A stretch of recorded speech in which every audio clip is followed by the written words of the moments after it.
Session with Dr. Farid Holakouee.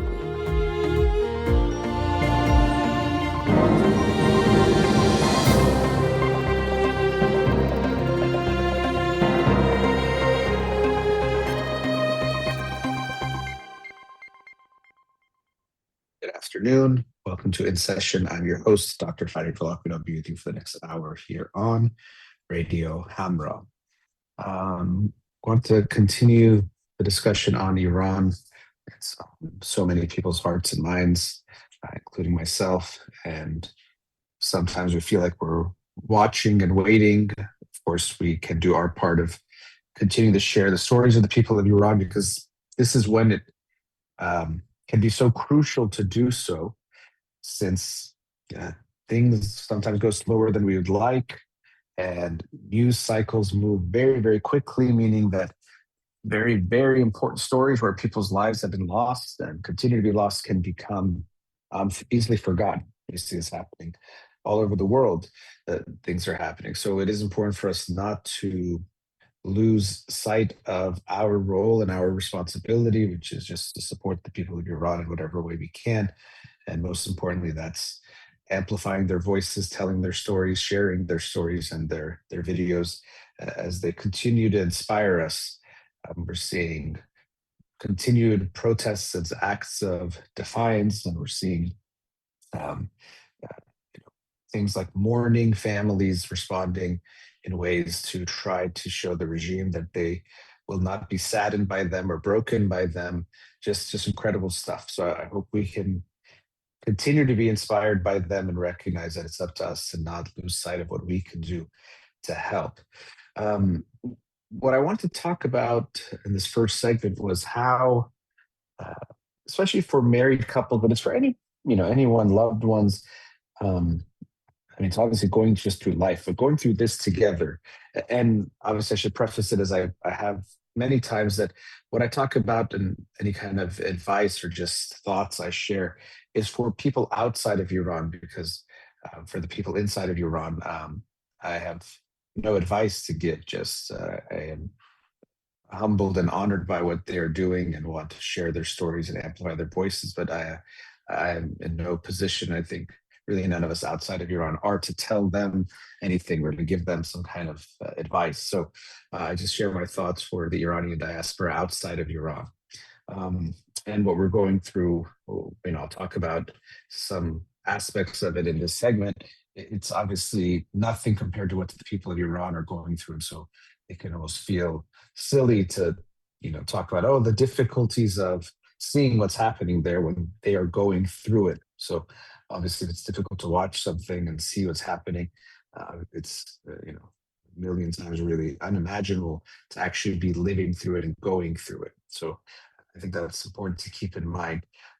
At the same time, I know that every pain is real and worth attending to, and I can't say much to the people of Iran other than we love you, we support you, we're with you. And so I'll talk more to the Iranians outside of Iran, as I often do on the show, because of those reasons that I was just talking about. But as I was saying, it's obviously been challenging, and that's why I give that preface, because it's nothing compared to what the people of Iran are going through. But many Iranians outside of Iran have heavy hearts and have felt a lot of pain, a lot of different emotions. There's been a lot of sadness and pain. There has been hope and excitement at times.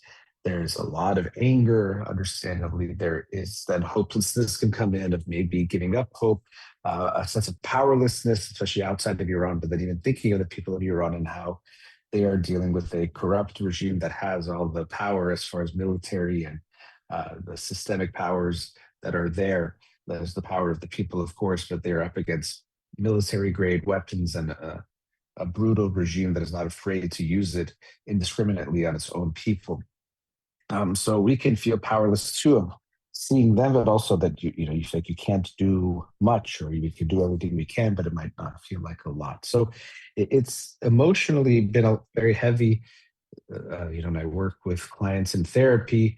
Very often this does come up, sometimes in ways of like, I don't even know how to talk about my own problems when I think about what's going on for the people of Iran, and I've seen videos and heard their stories.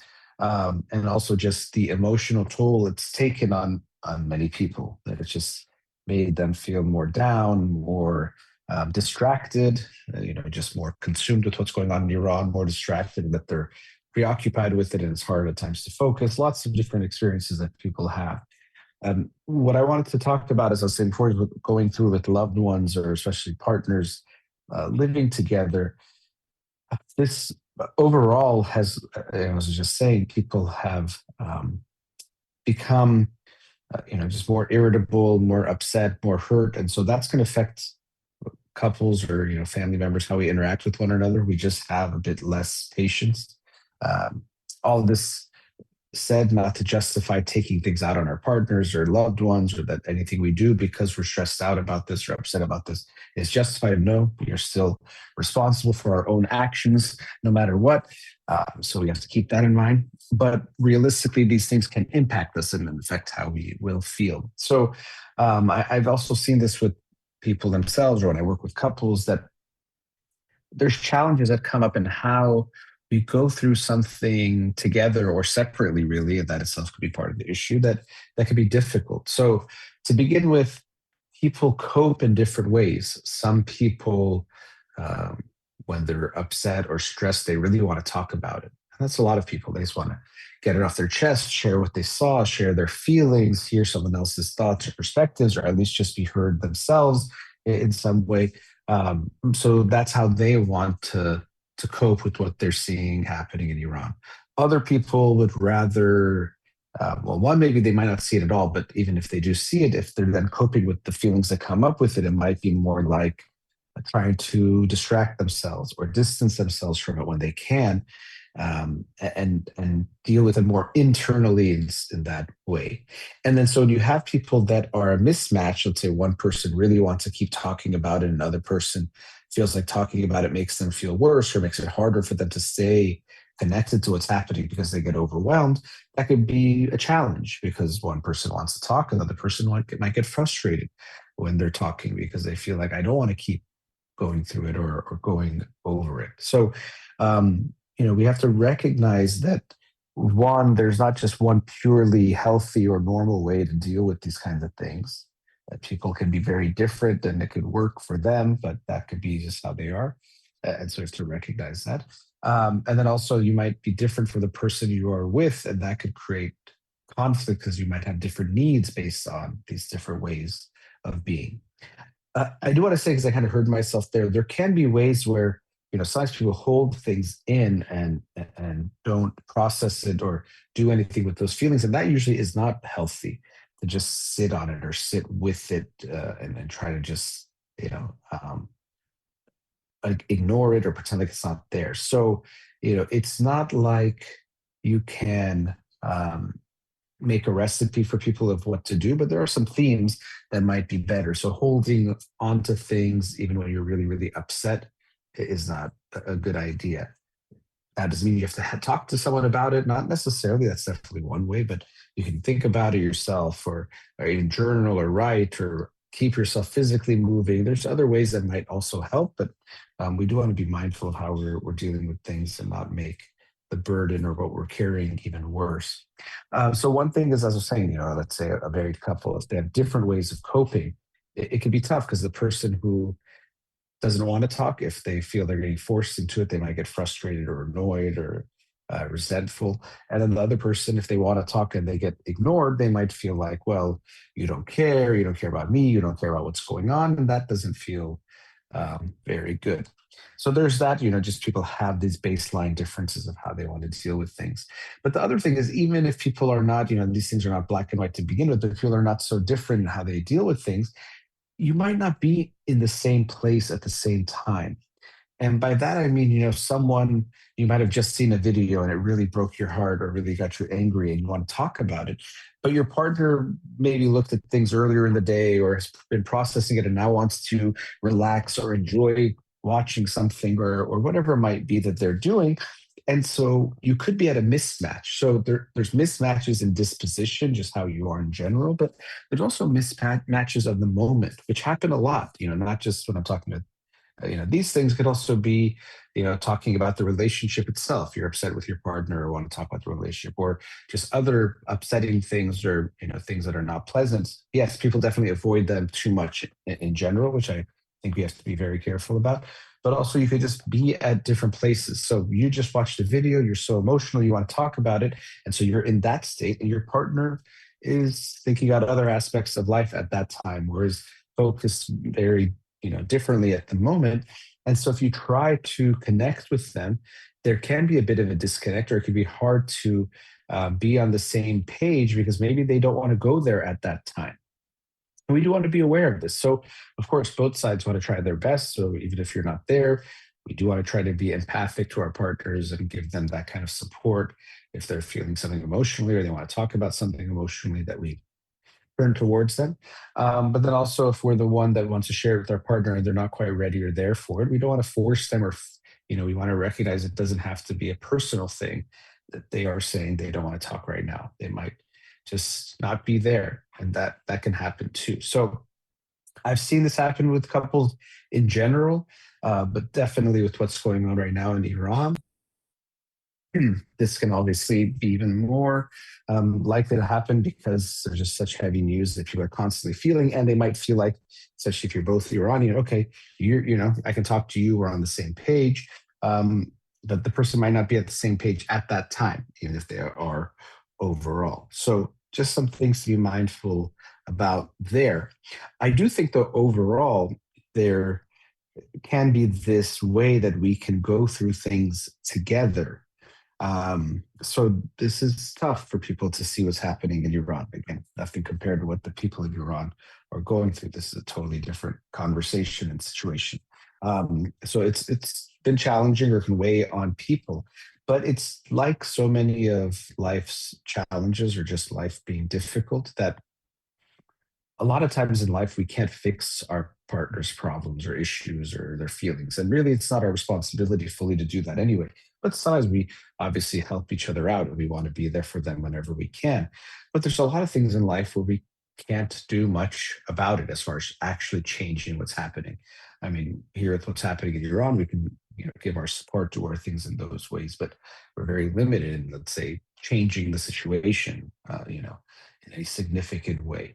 So we, are just feeling this pain, and hopefully that pain very soon turns into joy and excitement as the regime tumbles down. But while this is happening, and in life in general, there are often these pains that we will have to go through, and all we can do is be there together. And that's the best that we can do. And so, yes, we can have different coping styles or emotional ways of dealing with things. Yes, we might not always be on the same page at the same time, or in the same place at the same time emotionally, but I do think it's something to recognize the value of going through painful things together, or as a support. I'm reminded of the research on the pain they did it using women, and they were going to expose them to some kind of a painful shock, and they measured their brains in a fMRI scanner, and they either did it, I think, alone, and then holding a stranger's hand, and holding their husband's hand. And what they found is, when they were holding their husband's hand, the pain they described felt less subjectively, but also in the brain, there was actually less of a response, which is really quite fascinating, because the shock was the same amount, or the same pain physically should have been experienced, as far as what the stimulus was. And so this just shows us so many things, of course, not that we can just numb ourselves to pain, but that what we experience, there is always some subjectivity when it comes to things like pain, discomfort, or challenges of that sort. But what I find really powerful is this message that it wasn't that holding the husband's hand erased the pain or took it away completely. And that's kind of going back to what I was saying. Often we can't just take away the pain, but it did make it less, meaning it made it less painful and more tolerable, easier to get through. And I think that's a perfect analogy or example of what we can do for loved ones and receive from loved ones in life. We can't erase or eliminate pains. We can't take them away almost all the time. That's the case. But what we can do is make the painful times, the painful moments, easier to go through. And that can be worth a whole lot. Um, when people go through difficult times, they've lost a loved one, they often will say, obviously, no one could bring their loved one back, but people showing up didn't make it easy, but made it less hard or a little bit more tolerable to get through the painful experience that they were going through. So I hope that with your loved ones, you can find ways to support each other, knowing that it's hard for everyone. Another thing about mismatch is not everyone will feel the same way to the same degrees, all sorts of things. So we can't expect everyone to have the same experience as you or feel things the same way as you. That's just not going to happen. But that doesn't mean we can't be there for one another. Almost always we won't feel exactly the same thing as each other, but we can be there for one another, which can hopefully make these hard times a little bit more tolerable. And again, most importantly, I really hope that these hard times soon come to an end, not for us outside of Iran, for the people of Iran. I hope that day will come very soon. All right, let's go to our first commercial break. We'll be right back.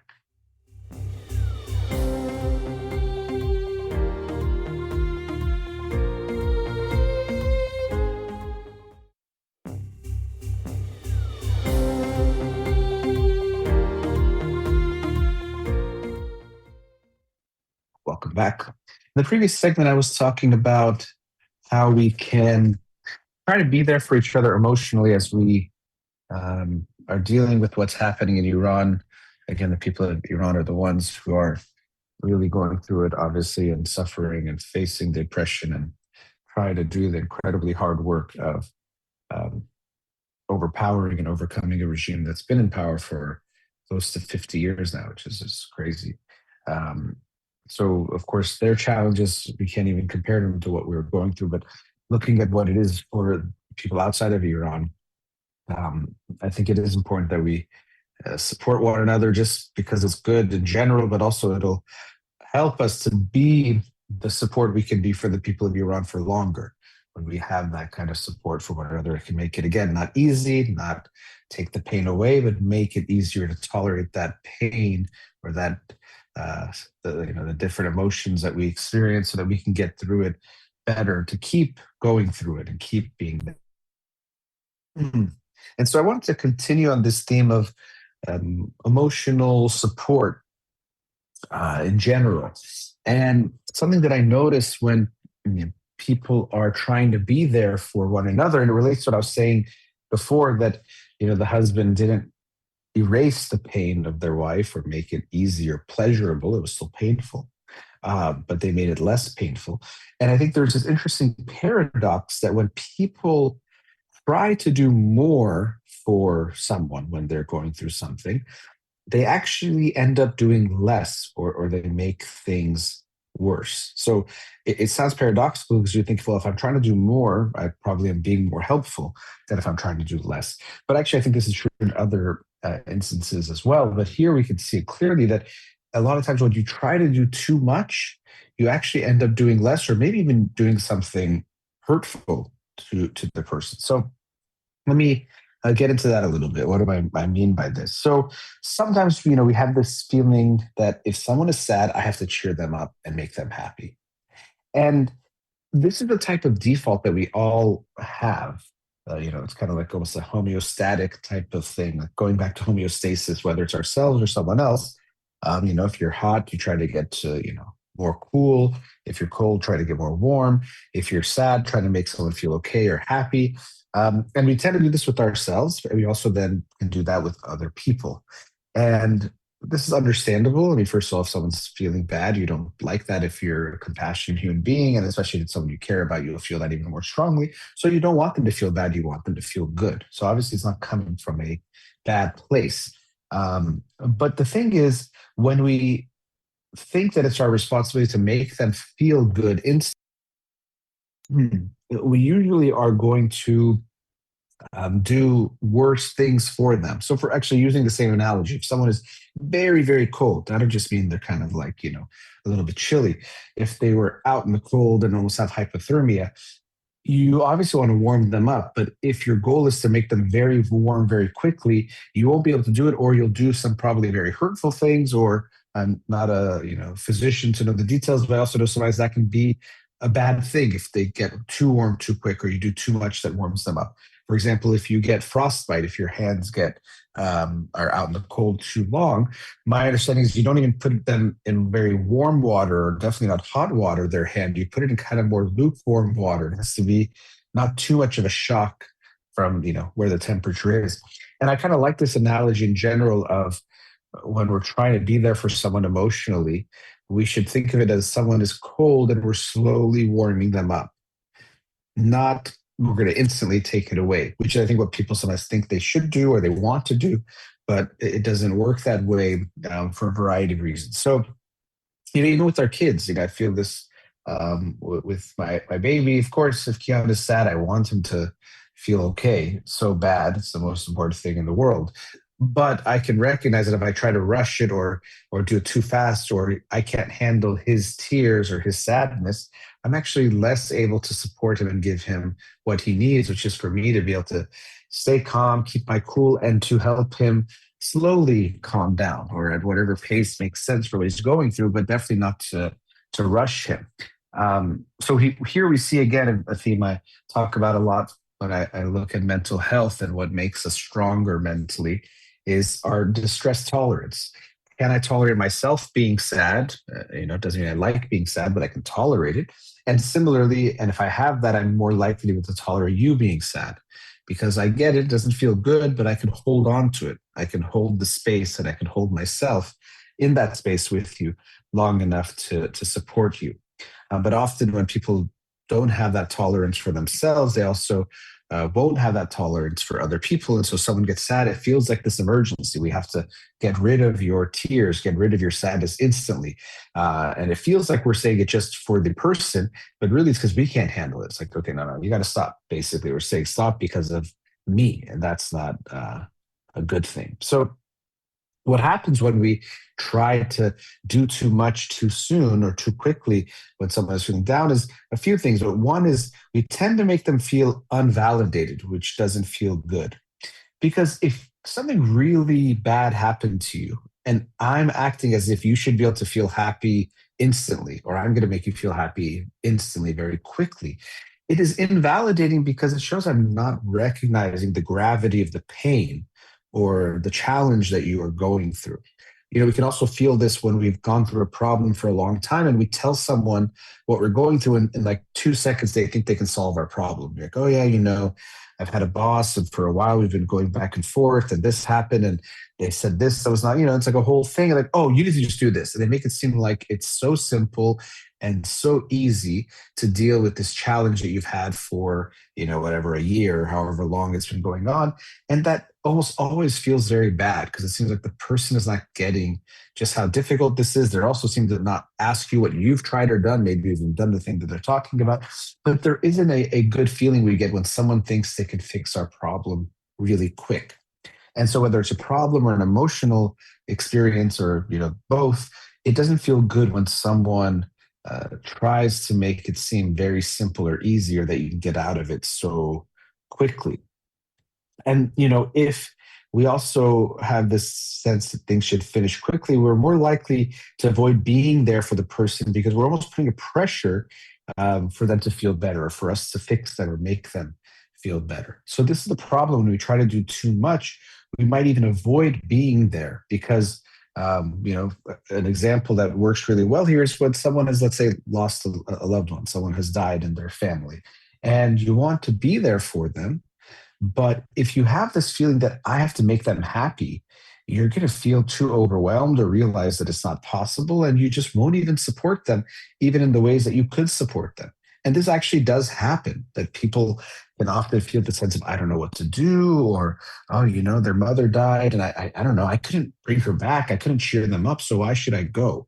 And so when we put this pressure to do too much, that if I want to be there for you, I have to be able to take you from very sad to happy instantly, we're actually likely in situations where we're needed the most to show up the least.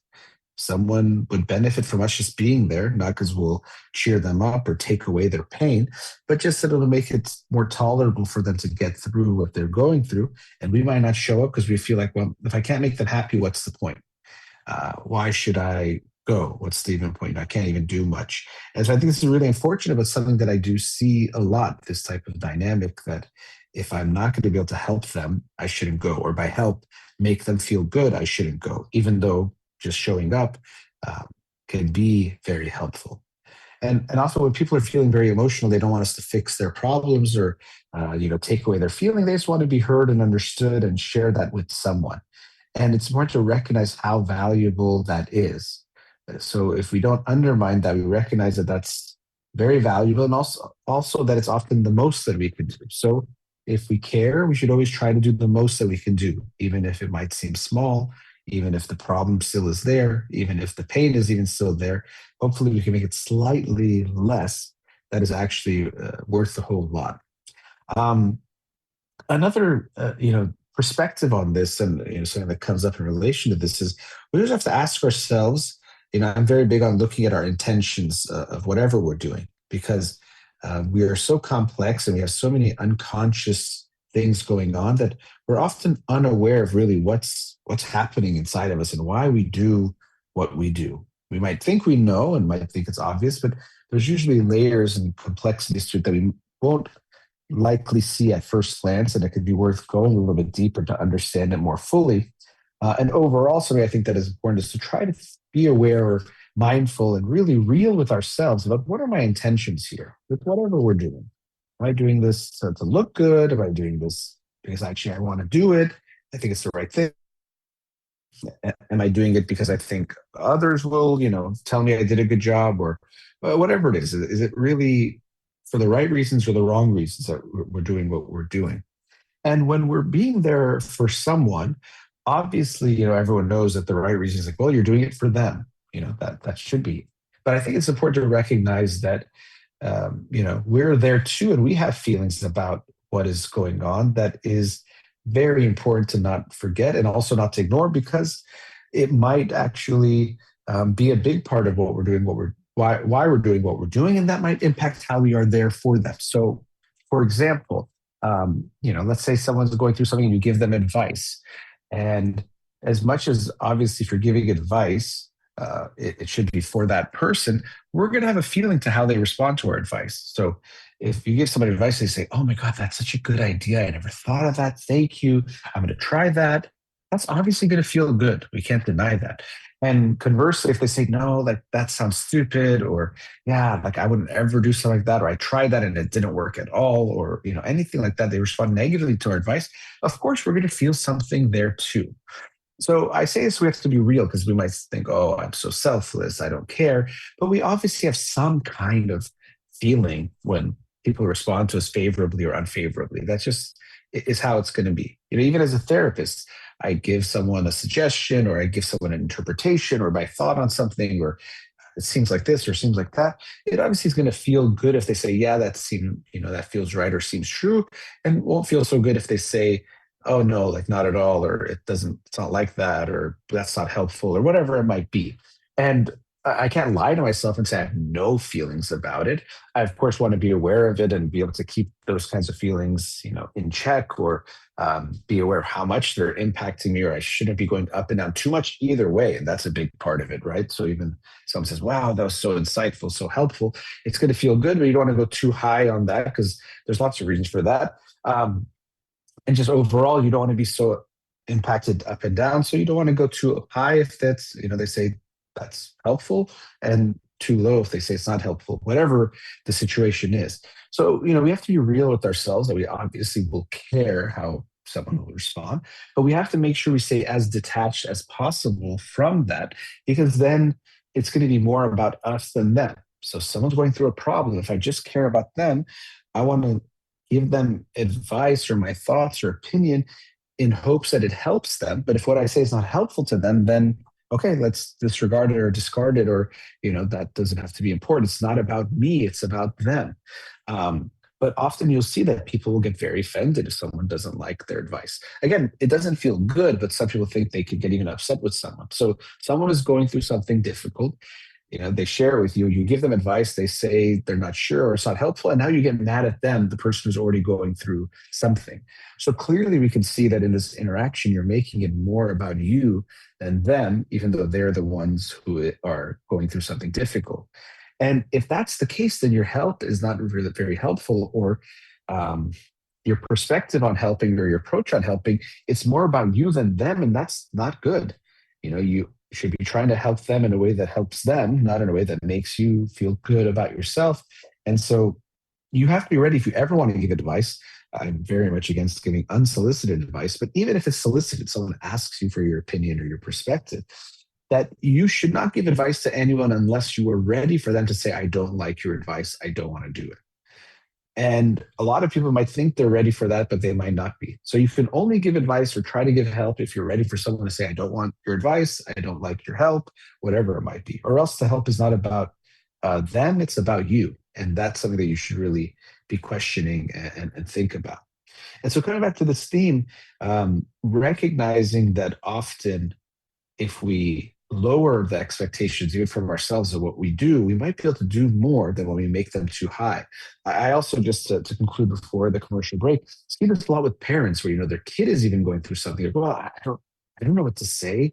Or, they broke up with their, partner, or they're, having a really rough time at school or whatever it might be. And they think, I don't know what to say. I don't know how to fix it. So let me just ignore it. They might not even think all this. It might kind of happen partially unconsciously. And they might ignore even their own child because they're like, I don't know how to fix it. I'm not sure if I can help. I'm not sure if it's something that can be fixed. So maybe I should just sit this one out, or just like wait, and maybe they'll ignore it or forget it. But we can show them, one, that even if it's difficult, you can face it, but two, just show them we'll always be there. Not just when things feel good or they're happy, but also when they're down. Even if we can do something about it, we're going to help them. But if we can't, we'll just be there for them, and that might be enough help. So sometimes the less we try to do, the more we actually can do for our loved ones. Okay, let's go to our last commercial break. We'll be right back.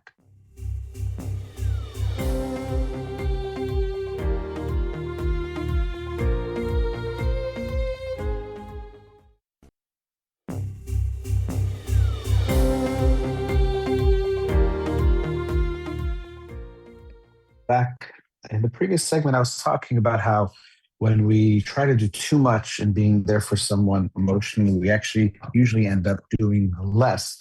And how often, when we dissect it a bit deeper, we recognize that it becomes more about us than them. That we want to give them advice that they take to feel good, or we want to feel like we can make them feel better, because that'll also make us feel better. It'll also make us feel good that we help them feel better.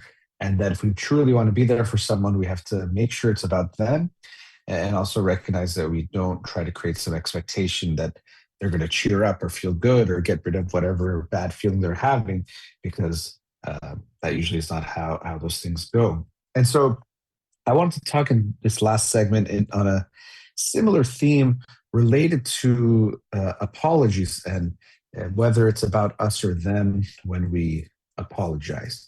Because conflict happens, things happen, hopefully unintentionally, sometimes even intentionally, but especially it'll happen often unintentionally. We'll do something to someone we love that might hurt them or upset them in some way. That's just inevitable. You just can't have a relationship where no one ever does anything that the person doesn't like. So disagreements, conflict, tension is inevitable in any relationship. The very important part is how you deal with it. Kind of how we say it's not about if you fight, it's how you fight. And then similarly, it's not about if you apologize. Well, maybe it is. Some people never apologize, but it's not just like if you apologize, it's about how you apologize. That is really, really important in helping for there to be a repair and reconnection to the conflict. Conflicts can be tough, but if they're dealt with well, the first in the conflict, not getting too ugly or disrespectful in those ways, and then also repaired after the fact, it actually could lead to the relationship becoming much stronger rather than being something weakening the relationship or a negative thing. So, as I've also said before, there's no piece of advice that applies to everyone, because some people don't apologize enough. Some people apologize too much. And even that, we have to look at the intentions. Sometimes the over apologizing is not actually a genuine apology. It's more about trying to either avoid conflict or avoid being seen in a bad way. So we kind of want to overdo the apology, even when it might not be necessary, often when it's not genuine or authentic, but it's more serving a function of kind of a people pleasing type of a uh, role. And that's actually more about us than them. So sometimes people say sorry too much, and they say it in ways that are about themselves, not the other person. So that could be you, something to be aware of in this discussion.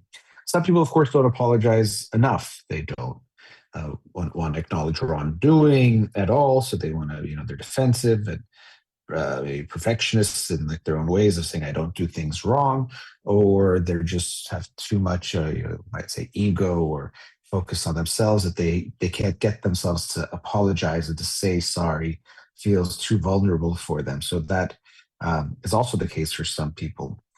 Here now we're going to look at when we're giving an apology and making sure it's about the other person. We have to ask ourselves, well, why am I apologizing? And often if you even look at what happens when people say sorry, especially for smaller things, but even for bigger things, you can just see by the way that they're saying it and what comes out after the fact that it's really about them not feeling guilty or not being guilty more than it is about the other person. So, something happens, like, oh, no, sorry. I said sorry. I said I'm sorry, right? Okay, we're good. Yeah, we're good, right?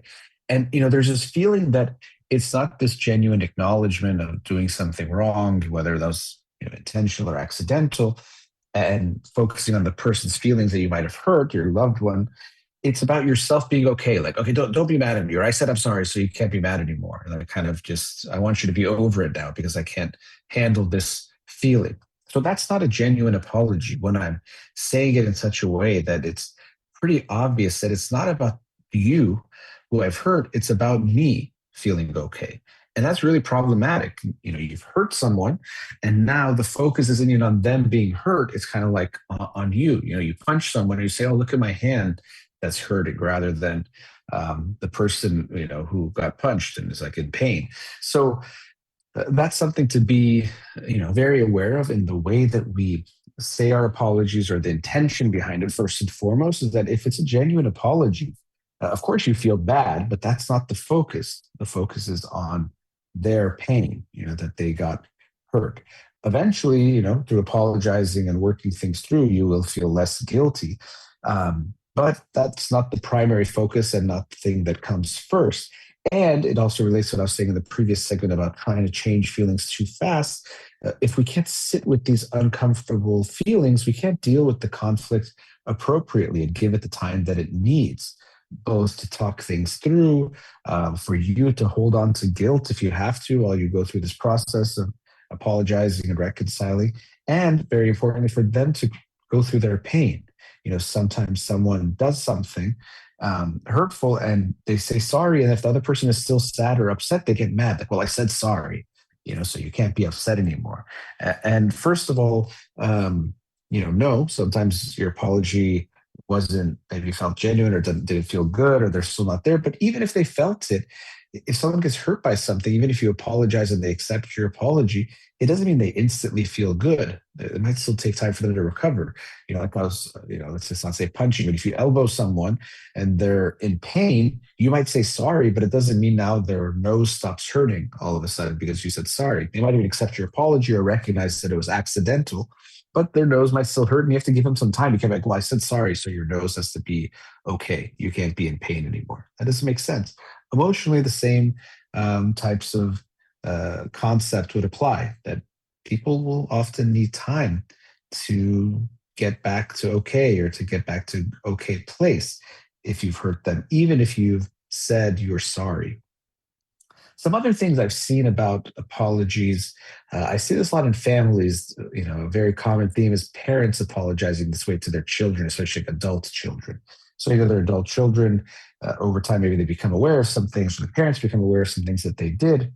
And often, parents might say something, and not just parents, it could be other people as well, but I just see it a lot in this dynamic. They might say something, I'm sorry for all the wrong things I did, or anything bad I did. I'm sorry. Just know that, it was just from not knowing enough or mistakes. I always loved you and I tried my best. And this is overall a good thing. That's a nice thing to acknowledge and to want to express that to your, let's say, child, adult child, at this point. That would be a good thing. That's definitely better than ignoring it or avoiding it. Um, but the problem with such a blanket apology is, yes, it acknowledges some sense of wrongdoing, some sense of I wasn't perfect. I could see, that I wasn't perfect. But when it's so blanket and so general, it makes it, in a way, still feel like it's about you trying to get rid of the guilt rather than trying to get into what it is and deal with the actual pains. It's like if you physically hurt someone in 8 different ways and you say, "Oh, I'm sorry for all the pain," and then you walk away, that doesn't help them actually tend to each injury that they have. So that's a good start. It could be, something where you're saying, "I realize I made a lot of mistakes," or "I feel so bad," or whatever it is. But I do think it is much more meaningful when the apology has a more specific focus on it. I'm sorry for some of the times I raised my voice at you, and I know that was scary, and I should have been able to control my temper. That's a lot more meaningful than I'm sorry for every wrong thing I did. That's almost like looking for blanket immunity. Okay, I did some crimes. Can you just, sign my immunity, and then I'm on my way, knowing that you've forgiven me for all the bad things I've did. But if we really want to get into it now. I don't mean, of course, you have to go through every incident over the 50 years, you've known someone or something like that. But it is much more meaningful. Maybe there's themes, and maybe there are some few incidents that are really, really bad that might need focusing on directly on individual incidents. But overall, if there at least can be some focus, that can make the apology feel much more genuine and much more about the person you're apologizing to rather than about you feeling okay or not carrying a guilt anymore. So that's a big one I've seen so many times. In therapy, I've heard it maybe even through therapy, they've become aware of some things and told their parents. And again, a lot of people get defensive and don't even give you the blanket apology. So that is something better than saying, "Oh, like you're just sensitive," or "What are you talking about?" or "You're ungrateful," or a lot of other things that people can say. So it's good to be able to say, "I apologize for everything I did." That does have some value, but again, not a whole lot of value because it does still leave the person a bit high and dry. Of okay, that's good, but where does that leave me about what happened? I'm glad you recognize um, you made some mistakes and they hurt me, but when it's so generalized, it doesn't really give me a whole lot. So that's another way that the apology might be more about you, even though it might not seem like it, because you're saying I made so many mistakes and all of that. And then related to that, even when you make that kind of, often that generalized apology might come with a lot of emotions or even tears from the person. And it's a tough spot because obviously, I'm not going to say don't feel things or don't get emotional because that's not healthy or realistic. But there is something about when you're apologizing to someone, and if you're really making it about them and not you, you want to make it about their feelings, not your feelings. Because yes, maybe you feel horrible, so it might be hard to control the tears. I can get that, but even that I think you want to be mindful of. Um, but when you, let's say, start crying, especially going back to this kind of example I was giving. I'm so sorry for all the mistakes I did. Just know I was trying my best. And then you start crying. What is the other person supposed to say? They're probably like, "It's okay, don't worry," or, "Thank you for saying it." But it just kind of creates this scenario where now it's about your feelings. It's so generalized. It's just likely going to be about making sure you're okay. And so if you're apologizing in a way that it becomes all about your feelings, you're kind of doing it wrong. It's not becoming about a genuine apology of "I'm sorry for the way I hurt you and let's talk about your hurt." It comes from "It hurts me that I hurt you," or "I feel guilty that I hurt you, and now let's focus on that rather than the pain that I caused for you." So it might sound strange. I mean, I think it's important to I'm not saying this to give a recipe because then people might do it in an inauthentic way, but I don't mean to say that you should have no emotion. So I'm not trying to tell you exactly how much to feel. But of course, if you're sad that you hurt someone, having some emotions related to it makes sense. But if they start to get very intense, it's likely to overtake the conversation and make it more about you and your feelings than the other person. So When you're giving an apology, yes, feel you might feel something that would make sense if you're feeling guilty, but make sure that you keep it about their pain. And if we're talking about, oh, I made all these mistakes all these years, it can't disappear in 1 second. If it does, that means it was this kind of sign my immunity so I can feel okay. It's not a genuine apology of I want to make things right or as right as I can with you, because that would involve focusing on their pain. So be very aware of that when you're apologizing, even if you have big feelings, that you keep it about the person's pain that you hurt rather than your pain or guilt or bad feelings that have come from that. And I'll wrap it up there. Apologies, I think, are actually a very um, important aspect of relationships. As I was saying, yes, people can overdo them, and that can be not good. People can not do them at all, and that's really bad in its own way for sure. But even when we do them, doing them appropriately and in the right way can make a big difference between them not really helping much, or maybe even doing some harm, or actually being a big part of repairing and rebuilding and reconnecting in a relationship. All right, that brings us to the end of tonight's show. A big thank you to Ghazala in the studio. You've been listening to In Session with Dr. Farid Holakouee, Free Iran.